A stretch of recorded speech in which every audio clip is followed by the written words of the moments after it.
As a leader, one of the most important parts of your job is the example that you set for your people. If you don't think your people are watching, you're wrong. And if you don't think it makes a difference, you're wrong again. Research published in 2015 showed that when leaders model a behavior, the compliance rate among their team members roughly doubles. Think about that. When leaders model the behavior that they want, their direct reports respond by doubling their own volume of that behavior. So if you want your people to make cold calls, then make some cold calls. If you want your people to show up on time or hold each other accountable for poor performance, then model that behavior yourself. But there's a catch.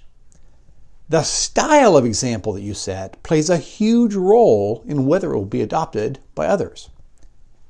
Several years ago, researchers put this to the test with a simple study. And the premise was about cutting into a line where a group of people had been waiting. They wanted to know whether or not the people would speak up and hold other people accountable if they cut in front.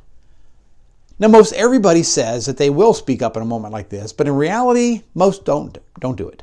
In fact, the researcher had trouble finding anyone who would actually speak up when someone cut in the line in front of them during an experiment. So they decided to give the people a little help.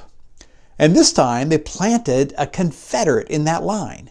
And so when the researchers had somebody cut in the line, the Confederate was told to call out, "Hey buddy, get to the end of the line like everybody else." And then the line cutter was instructed to apologize and go to the end of the line.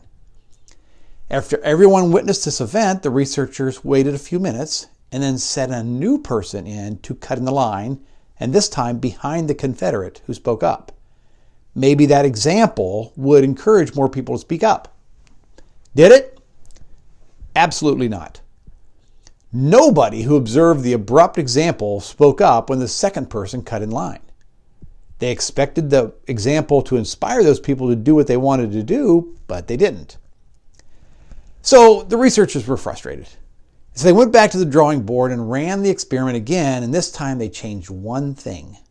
Instead of having the Confederate speak up in an abrupt fashion, they had him use more tact. This time, when the person cut in line, the Confederate said, "I'm sorry, perhaps you're unaware. We've been standing in this line for 30 minutes. And then, just like in the previous experiments, the line cutter apologized and went to the back of the line. And then, after a few minutes, a second person cut in line.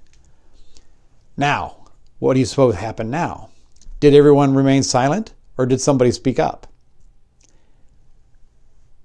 Actually, the results were incredible. Over 80% of the participants spoke up and said something to the line cutter. Over 80%. That's an almost unbelievable jump in compliance. But here's the most amazing part. Most of the participants didn't just speak up. They used the exact same words as a Confederate, word for word. They started with, "I'm sorry, perhaps you're unaware." In other words, participants modeled the style of the Confederate. This is the power of a positive example. It shows us it's not enough to model a successful result. You've got to set an example that people will be willing to follow. You have to model behavior that is positive and constructive. Those are the behaviors that people will embrace. I've got a lot of ideas about how you can apply this to your accountability, motivation, time management, and other leadership tasks. If you're interested in videos about any of these topics, please let me know.